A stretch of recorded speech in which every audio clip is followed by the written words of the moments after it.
আমাদের পৌরসভার 5 নং ওয়ার্ডের করিমগঞ্জ থানা রোডের পাশে, করিমগঞ্জ থানার পাশেই এই ফ্যামিলিটি বাস করে। 2টা ফ্যামিলি। যারা হৃদয়বান ব্যক্তি আছেন, যারা বিত্তবান ব্যক্তি আছেন, তারা ওনাদের পাশে দাঁড়াবেন আশা করি। বিশেষ করে আমি ঘরের ভিতরটা আপনাদেরকে দেখাই কি অবস্থা।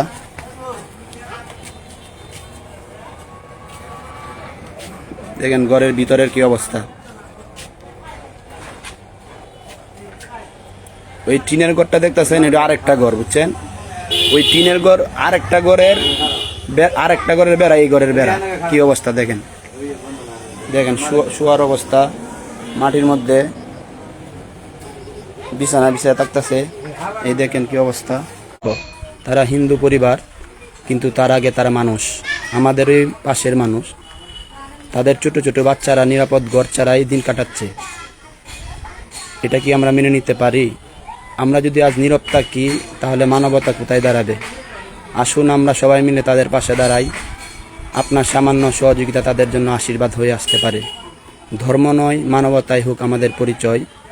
আসুন আমরা একটি ঘর তৈরি করি, একটি জীবনের নিরাপত্তা নিশ্চিত করি।